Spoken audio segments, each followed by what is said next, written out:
pessoal. Gostaria de dar boas-vindas a todos, né, com o nosso Papo da Saúde.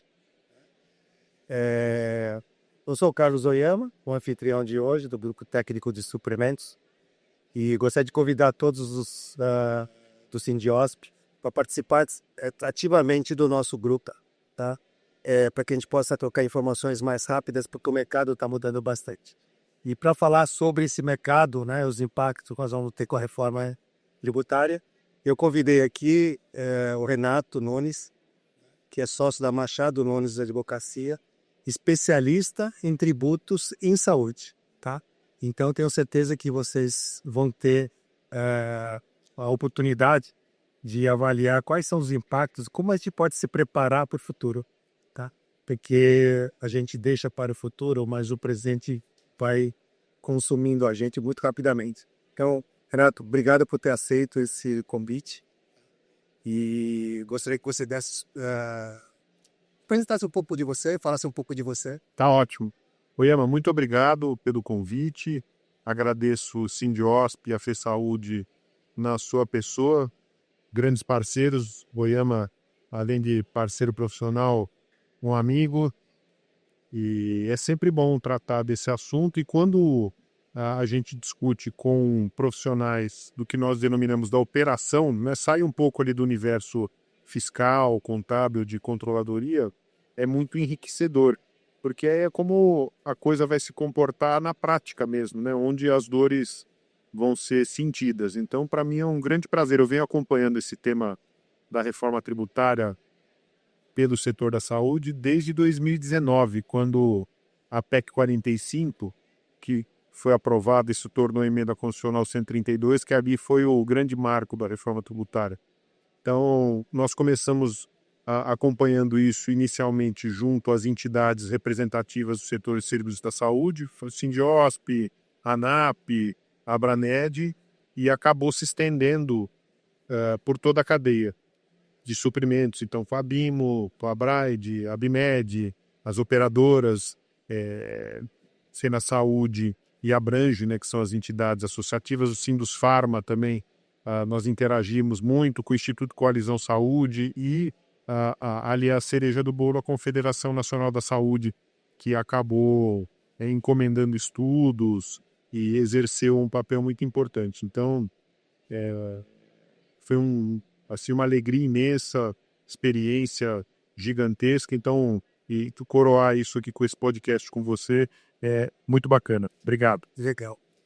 Então, você sabe que, só para contextualizar um pouquinho, nós vimos um movimento dos fabricantes, principalmente dos laboratórios, em aproveitarem alguns incentivos fiscais, e cada estado da federação começou a oferecer seus próprios benefícios, né?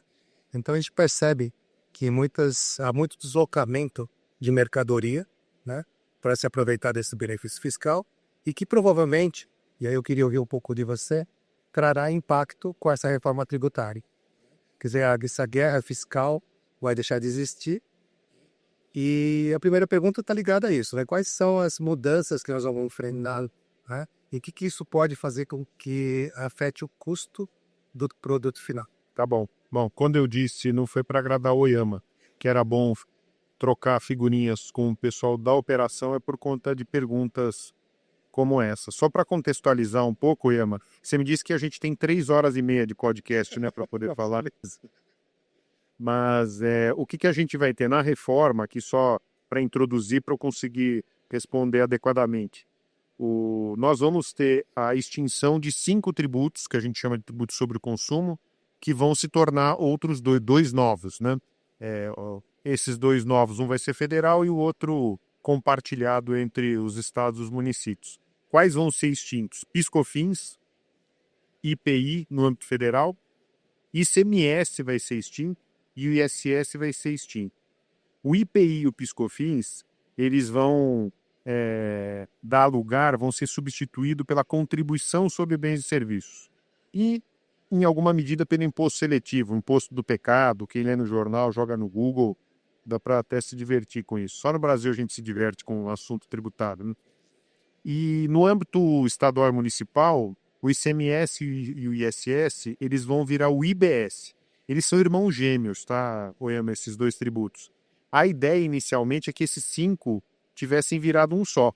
Só que ali na tramitação da PEC 45, os estados, os municípios começaram a exercer, vamos dizer assim, uma força contrária para preservar algum poder ali sobre a arrecadação, a fixação de alíquotas. Então, o IVA o Imposto sobre o Valor Agregado, o nosso IVA, ele foi repartido. Então, aqui no Brasil, quem jogar no Google aí vai. Então, o IVA é um imposto sobre consumo cobrado em mais de 180 países. Então, a União Europeia adota, ele é largamente adotado. Eu diria que de economia relevante que não adota é os Estados Unidos, que tem um imposto sobre vendas, lá o retail tax. Né? Quem visita os Estados Unidos, lá vai fazer alguma comprinha, repara ali é o imposto de vendas. Né? Aqui o nosso ele é distribuído ao longo da cadeia como é o ICMS. Uma das ideias, um dos objetivos da reforma, Oyama, era tirar o peso dos tributos na tomada de decisão.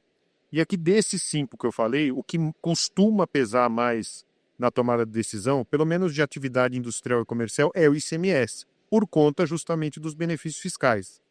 E como é que o pessoal da reforma procurou encaminhar esse assunto? Primeiro, jogando a tributação para o destino. Hoje o ICMS, ainda a rigor, a gente tem lá a repartição, o diferencial de alíquota que vai para o estado de destino, em algumas hipóteses que a gente tem incidência no destino, mas agora a regra vai ser o destino, né, para o IBS. Então, 99% das situações. Então, ao jogar o tributo para o destino, e aqui o IBS ele vai ser dividido entre estados e municípios, então essa discussão de origem e destino continua sendo relevante. Né? Você já tira o poder de força do Estado para conseguir dar o benefício. Que é uma coisa dizer, indústria X, operador logístico Y, venha para cá que eu te dou um benefício de crédito presumido, enfim, aí a mecânica que for benefício financeiro. Então, isso vai tornar a sua operação mais atrativa e a gente viu esse movimento acontecendo nos últimos 40 e tantos anos no Brasil. Quando eu jogo para o destino, então, por exemplo, o Espírito Santo, que é um estado bem conhecido, né, por ter programas de incentivos, então a gente tem o Invest, o Compete, tivemos o Fundap, né, que é bem antigo. O Minas Gerais, sobretudo no sul de Minas, também é uma região que ficou bastante conhecida ali pela concessão de incentivos. Santa Catarina, Goiás e N outros. Então o Estado vai olhar para um operador logístico numa indústria, com o IBS, ele fala, eu não consigo mais, que ele é devido no destino. Então o ICMS, que hoje é devido, por exemplo, para o Espírito Santo, em relação a um item que saia de lá, ele vai passar a ser devido para o destino. Então se o cliente estiver em São Paulo, vai ser todo para São Paulo. Entendi. Eles vão ter uma repartição entre os entes ao longo de 50 anos que a gente não vai enxergar. Tá? Que é uma transição entre os entes. Mas do que nós vamos enxergar, o Estado vai perder o poder de fogo. Pelo simples fato da tributação ser deslocada da origem para o destino. E para não ter dúvidas a respeito disso, o que o legislador fez?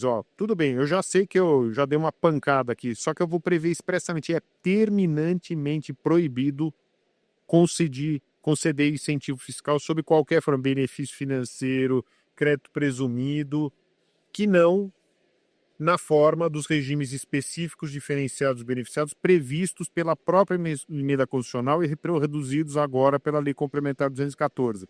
Então engessaram, falou, o que tem de benefício é isso aqui, ninguém pode inventar mais nada.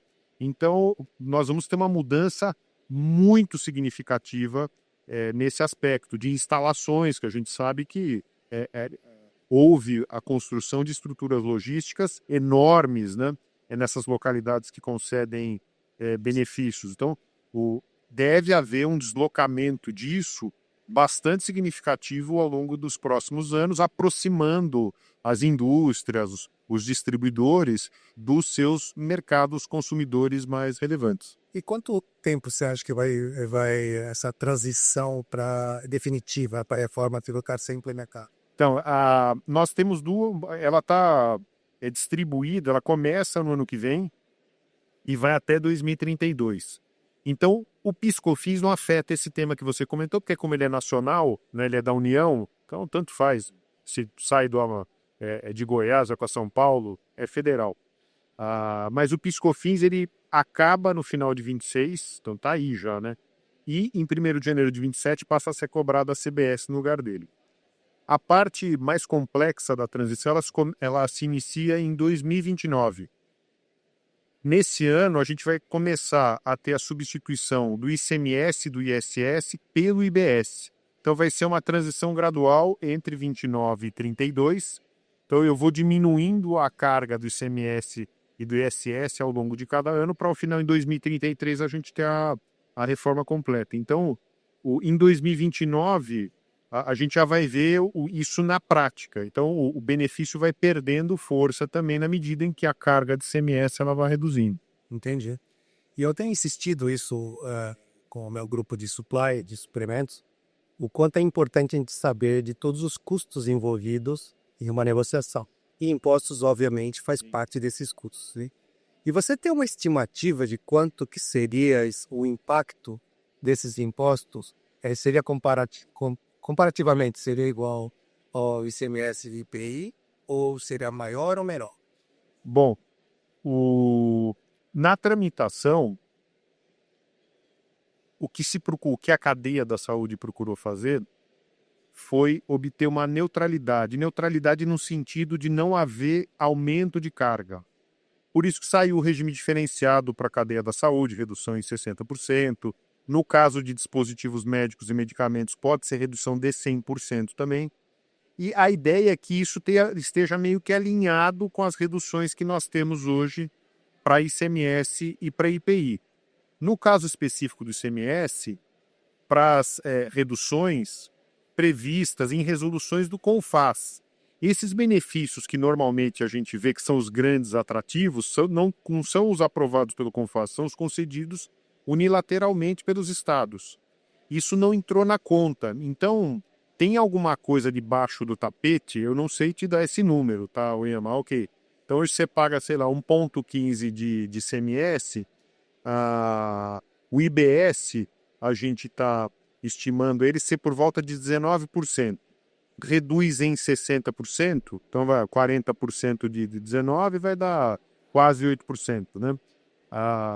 Então, quando a gente sai de um benefício fiscal, tem a redução em 60%, mas será que ela vai ser suficiente para dar conta da extinção do benefício? Eu tenho dúvidas, mas estou vendo, aliás, muito pouca gente, ou quase ninguém falando ou lidando com esses números. Entendi. Porque uma das coisas que eu sempre tenho comentado é que normalmente os hospitais, clínicas tentam fazer uma negociação diretamente com o laboratório, por exemplo. Mas quem fornece é o operador logístico. Então, no final das contas, eles mantêm o preço negociado por fabricante, mas quem entrega é o operador logístico. Então, provavelmente, ele faz um planejamento tributário, né, com a questão do ICMS de origem e destino, para que possa manter aquele preço, pagando, inclusive, todo o transporte até de uma região para outra região e voltando, inclusive, né? Então, a gente não tem essa ideia de impacto no custo total. Mas se a gente for, não tem setorialmente, vamos dizer assim. Se você for em operador, se você conversar com operadores logísticos individualmente e haver ali abertura de informações, a gente consegue apurar. Agora, setorialmente, não há uma compilação disso, o que é muito grave, porque a gente pode ter uma inflação de dispositivos e, quem sabe, até de medicamentos que ninguém está precificando. Entendi. E você acha que, você comentou sobre saúde, mas tem alguma coisa diferente para a saúde ou aí também entra com o mercado em geral? Como que você... Então, a saúde, como eu mencionei, ao longo da tramitação, a cadeia da saúde conseguiu um regime diferenciado. Então, lembrando, a regra geral não tem mais benefício, não tem nada. Só pode ter aquilo que hoje a Constituição estabelece. Então, houve uma redução da quantidade e um engessamento. Então, tem que ter alteração constitucional, para você ter uma ideia. Então, a saúde ela foi contemplada com uma redução de alíquota de IBS e de CBS de 60%. Sendo que, no caso de dispositivos e medicamentos, pode haver redução de 100%. A Lei Complementar 214, ela prevê quais são os itens sujeitos a uma redução de 60%, no caso de dispositivos, há uma enumeração de itens em função do NCM. Medicamentos, basta estar regularizado perante a Anvisa, não é registrado. O Fernando Silveira, da Bimédia, que me deu esse toque. Falou, Renato, é regularizado, não é registrado. Então, o medicamento estando registrado ou regularizado perante a Anvisa, ele já é elegível à redução de 60%. E nós temos uma série de itens, tanto de dispositivos quanto de medicamentos, cujas alíquotas de IBS e CBS estão reduzidas em 100%. Então a gente vai encontrar isso nos anexos da Lei Complementar 214. No caso de serviços de saúde, hospitais, clínicas, laboratórios e outras atividades que cercam o ecossistema, vamos dizer assim, do serviço de saúde, também tem a redução de 60%. E as operadoras, apesar de elas não estarem nesse regime diferenciado, elas têm um regime específico. Mas aí o legislador foi inteligente, ele reduziu também a alíquota em 60% para poder ficar linear os demais elos da cadeia. Então, grosso modo, a gente vai ter uma redução em 60%. Tá? Sendo que para dispositivos e medicamentos que a legislação listar, pode ser uma redução também de 100%.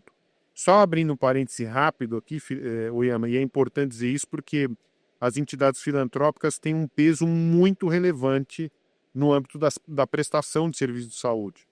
Então, os fornecimentos das Santas Casas, dos hospitais filantrópicos, eles vão ser imunes ao IBS e à CBS, como são hoje em relação ao PIS/COFINS, em relação ao ISS.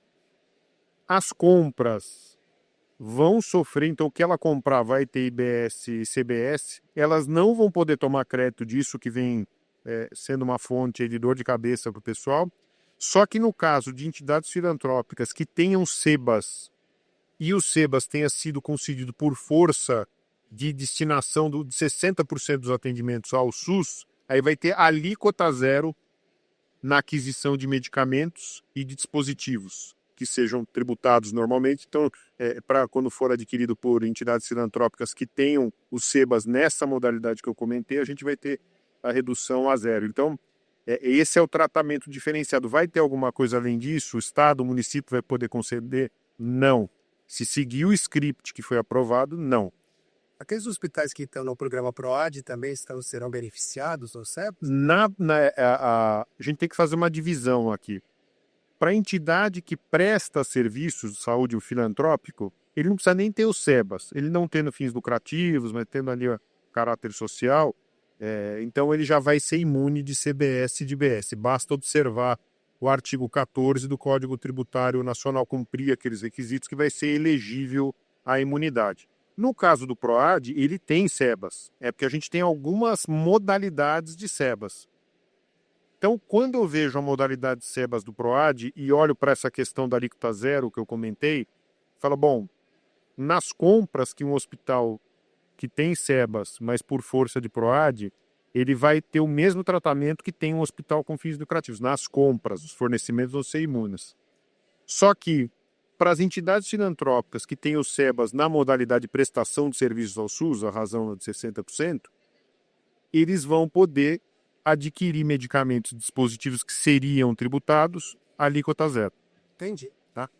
E você comentou também dos créditos, né, de ICMS. Como é que vão fazer essa transição daqueles que têm crédito futuro? E como que fica com os novos impostos, essa questão de crédito? Aí a gente tem que dividir, né? Como a transição ela vai se dar em grande duas etapas, 27 e depois a partir de 29. 27, o que é mais marcante para o setor da saúde, é a redução a zero do IPI, mas mais marcante ainda é a extinção do PIS/COFINS e o início da cobrança da CBS. Falando um pouquinho de prestador de serviço de saúde, hoje eles apuram o PIS/COFINS segundo o regime cumulativo. Aí pode ser um prestador de serviço grande, com faturamento alto, que apure o imposto de renda pelo lucro real. O PIS/COFINS vai ser segundo o regime cumulativo, ou seja, hoje ele não toma créditos de PIS/COFINS nas aquisições que ele faz de insumos para os serviços, energia elétrica, aluguel e mais ou os outros itens que a legislação permite o creditamento. No caso da CBS, a Lei Complementar 214 ela prevê um estoque de abertura de crédito para quem está no regime cumulativo de piscofins. Porque imagina, você sai do piscofins, você entra no IBS, a alíquota vai estar mais alta. Se você não tem o crédito, a sua primeira pedalada, vamos dizer assim, no bom sentido, tá? Não é aquela que gerou impeachment e tal. Você vai ter um ônus do teu fluxo de caixa grande. Então ele te dá um crédito presumido, só que ele só dá o crédito presumido para itens de estoque, inclusive de insumos, tá? Não é necessariamente estoque para redimir, insumos também. Então materiais, medicamentos, tudo que for insumo.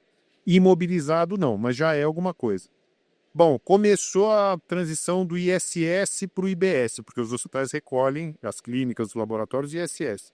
Então eles também não têm crédito. Nesse caso, não foi previsto crédito presumido para o IBS. Tá? Então, vai ter uma penalização, isso tem que ser avaliado por setor de compras, porque pode ali pesar, né? Isso tem que ser feito um trabalho ali cirúrgico, tá? Para entender o impacto e se planejar. Para os elos da cadeia que sejam contribuintes de PIS/COFINS, então que eles tiverem de crédito acumulado, vai poder ser aproveitado contra a CBS e eventualmente até ressarcido em dinheiro, ou compensado com outros tributos federais, por exemplo, com o imposto de renda, com o INSS. Agora, Mas isso é tema de regulamentação. não, já está previsto na Lei Complementar 214. No caso do ICMS, é previsto que o saldo credor ele pode ser ou aproveitado com o IBS ou restituído, só que é em 240 meses, 20 anos, e o saldo credor vai ser atualizado pelo IPCA. A gente vai medir isso lá em 2032. Tá? Então, para os elos, distribuição, indústria, né, que sejam contribuintes do ICMS, também é um ponto de atenção. E para quem é serviço, no caso dos hospitais, as clínicas, os laboratórios, ficar atento com essa virada do ISS pro IBS, porque eu não vou ter o estoque de abertura que eu vou ter no caso ali do PIS/COFINS para a CBS. Então vale um alerta para tomar um cuidado, porque pode causar impacto no fluxo de caixa. Sem dúvida, tem que ver na lupa isso. Então, quem movimenta muito, né, a gente pode estar falando aí de uma quantia relevante. Não, até porque os hospitais usam muitos serviços de pessoa jurídica. Sim. No caso de serviço de pessoa jurídica, isso vai dar crédito de CBS, né? Eu estou me referindo aqui a itens materiais mesmo. Materiais. Né? E qual seria a sua recomendação para as empresas para se prepararem adequadamente, né? Então, o convite foi justamente para poder dar um alerta para as organizações, né, em relação ao impacto que teria essa reforma tributária. E como que você recomenda as organizações se prepararem para estar? Olha, nós vimos já assessorando diversas empresas, inclusive no setor da saúde, em algumas frentes. Eu tenho falado com o pessoal, não se enganem achando que a reforma tributária é tema da controladoria somente, do fiscal, da contabilidade. Isso afeta diretamente o setor de compras. Então, eu fiquei muito contente quando você fez o convite. Eu falei, suprimentos é o Oyama, né? Comercial afeta diretamente e outros setores também. Eu diria, por exemplo, RH, gestão de pessoas, que a reforma vai afetar também a parte de benefícios, né, a colaboradores. Então, entender como isso vai ficar, o custo, né, se vai ter aumento, se não vai, como é que a coisa vai se comportar. Então, a primeira coisa, eu acho que é dimensionar os impactos da reforma para o negócio. Vai ser bom, vai ser ruim, o que eu posso fazer para melhorar? E o outro nessas áreas das empresas que vão surtir diretamente o impacto. Então, me refiro aqui especialmente a compras e comercial. E você comentou sobre esse impacto, mas só reforçando, a questão do custo de transporte interestadual, porque a gente tinha muito transporte interestadual. Com essa reforma, né, provavelmente esse volume vai cair. Penso que sim. Né? E isso pode afetar, inclusive, a maneira como você faz a distribuição logística num país continental como é o Brasil, que sabe os desafios que tem, sim. Mas certamente isso trará desafios para quem lida com logística. Sem dúvida. Primeiro porque o tema fiscal, ou pelo menos o tema ICMS, ele não vai estar mais na mesa em 2033. Ele vai começar a sair da mesa em 2029 e paulatinamente até 32, em 2033 ele não está mais na mesa. Então, vão prevalecer os aspectos operacionais. Entendi. Bom, estou me avisando que só falta 5 minutos. Já? Tem mais temas que eu gostaria de abordar, mas assim, só resumir nosso bate-papo, qual seria a grande recomendação que você daria, tá, para as organizações de ODR, principalmente quando a gente fala sobre custos, que está mais ligado a compras e tudo mais? Quais seriam os grandes alertas ou cuidado? Porque geralmente o brasileiro deixa para a última hora, né? Fala assim, 29 está muito longe. Mas quando você vai postergando, aí a urgência começa, né? A água começa a beber no pescoço, né? Sem dúvida. Para compras, Oyama, eu acho que a gente tem que entender como é que vai ficar o enquadramento dos itens que eu adquiro no âmbito da reforma. No caso dos prestadores de serviço que vão fazer as aquisições, então, já que estamos aqui no Fórum Sindiosp FESaúde, hoje os itens que eu adquiro, a tributação incidente CMS, IPI, PiscoFins ou até mesmo ISS, tudo vira resíduo tributário, porque os prestadores de serviço eles não apropriam crédito. Tá? Então, isso vai ser uma mudança bastante relevante. Só que eu tenho que tomar cuidado porque o crédito não é de graça. Né? Ok, eu vou continuar pagando 100 pelo serviço, só que ele vai me cobrar 100 mais 28,88 de BS-CBS, ou se tiver uma redução, se eu estiver contratando serviço de fisioterapia, por exemplo, bem 11 de CBS e IBS, então vão ser 111. Hoje ele me cobra os 100, então tem que ficar muito... mas os 11 vão dar crédito. Não, mas você gasta para isso, tem fluxo de caixa envolvido, então tem que haver, por isso que eu comentei dessa revisão de contratos, né, nas compras, os itens para a gente verificar o tratamento que vai ser dado e como isso vai impactar na minha apuração de tributos e na minha precificação dos serviços. Então, para compras, a lição de casa ela já tem que ter começado. Tá? Porque um hospital, por exemplo, ele tem, você que é o craque nisso, fica imaginando a quantidade de itens, né, que estão envolvidos ali com uma operação com volumes muito expressivos. Então, isso tem que ser feito analiticamente. Só para você ter uma ideia, se lida com mais de 10 mil itens. Olha só. Então, assim, tem uma complexidade muito grande para você... E você ia fornecedor a fornecedor e ver como é que vai ficar. Não é exatamente compra de item material, mas no caso de prestadores de serviço, que em algum momento você tocou, ali a pessoa jurídica, etc., para quem está no prestador que está no Simples, também vai ser muito relevante analisar isso, porque a reforma tributária, que já caminhando para a gente encerrar, não acabou com o Simples. Tá? Então, quem está no Simples vai poder manter, só que ela vai ter duas opções.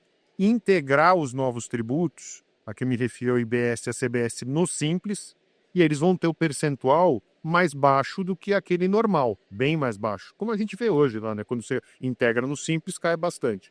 Só que o crédito que ele vai dar para o cliente dele vai ser daquele tamanho do IBS-CBS que ele recolher, que vai ser pequenininho. E a legislação ela dá a opção para quem está no Simples de ficar no Simples, mas em relação ao IBS e a CBS, aderir ao regime ordinário, ao regime geral. Então ele recolheria o IBS e a CBS como se fosse uma entidade não optante pelo Simples. Para ela, vai pesar no meu fluxo de caixa, etc., mas para o cliente pode ser melhor. Pois eu vou tomar o crédito cheio. Então, isso também é um item que vai ter que ser avaliado pelos contratantes, ou ali pela área de suprimentos, né? Quando estiver contratando serviços de empresas ou de MEIs optantes pelo Simples. Ótimo. Bom, Renato, queria te agradecer pelos esclarecimentos, né? Eu sei que tem muitas mais dúvidas, né? Então, eu acho que o nosso público podia estar querendo fazer algumas perguntas, mas eu preciso encerrar, né? Queria novamente agradecer a sua presença aqui conosco e que a gente vai voltar a conversar em outras oportunidades. Com o maior prazer, Oyama. Estou sempre à sua disposição. Muito obrigado. Agradecer a nossa audiência. Só fazendo aqui um merchan, né, do Machado Nunes. Estamos Machado Nunes Advogados no LinkedIn, no Facebook e também no Instagram. E também no nosso site machadonunes.com.br com as novidades aí do meio jurídico, atualizações. Nós temos videocasts, diversas publicações, tudo para manter os nossos clientes e os nossos parceiros o mais bem informado possível. Ótimo. E o pessoal de GT de suprimentos, né? Vem aí a certificação em Healthcare Supply Chain no Sebex, tá? Espero vocês lá, beleza?